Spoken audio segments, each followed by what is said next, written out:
बार बार हमारी ब्रीफिंग से पूर्व, हमारे प्राइम मिनिस्टर के बोलने से पूर्व उनका बोलना, सीज फायर के दौरान भी बार बार हमारी ब्रीफिंग से पूर्व, हमारे प्राइम मिनिस्टर के बोलने से पूर्व उनका बोलना, और वो भी गैर सलीकेदार तरीके से। उसके पश्चात ट्रेड को लेकर के उस जुबान का हिंदुस्तान आदी नहीं है।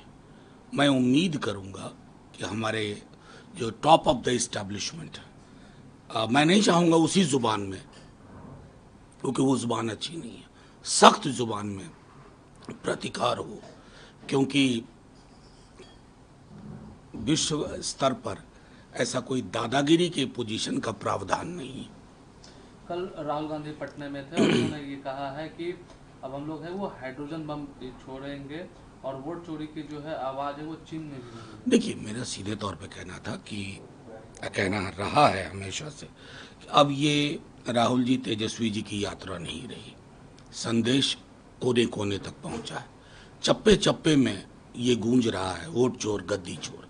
देखिए, इस नारे का मतलब क्या है? सिर्फ वोट चोरी नहीं, मत का उद्देश्य क्या होता है? बदलाव।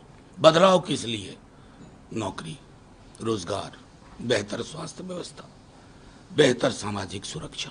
तो एक अगर ये प्रक्रिया संदिग्ध हो जाती है तो बदलाव की कोशिशें भी मैं समझता हूँ पृष्ठभूमि में चली जाती हैं। उस संदर्भ में देखिए कि अगर उनकी टीम कुछ और ऐसे सबूत लेके आ रही है तो इस संस्था की क्रेडिबिलिटी और इसका कोलैबोरेशन किसी एक पॉलिटिकल पार्टी से जिस प्रकार इस्टेब्लिश हो रहा है वो और हो जाएगा।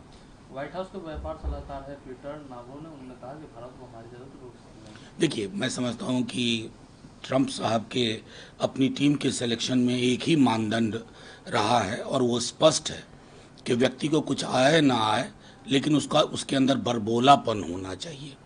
इस बरबोलेपन का कम से कम हिंदुस्तान आदी नहीं है।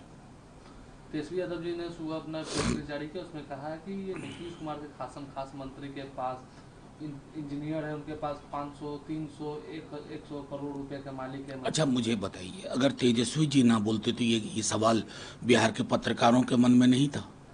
क्या वो नहीं जान रहे थे हकीकत क्या है, कौन से इंजीनियर किससे कितने करीबी है? और एक ऐसे उदाहरण हैं जहां करोड़ों रुपए जलाने के चक्कर में नालियां जाम हो गई साहब, एंट्री तक नहीं मिली जो इन्वेस्टिगेटिंग ऑफिसर्स थे।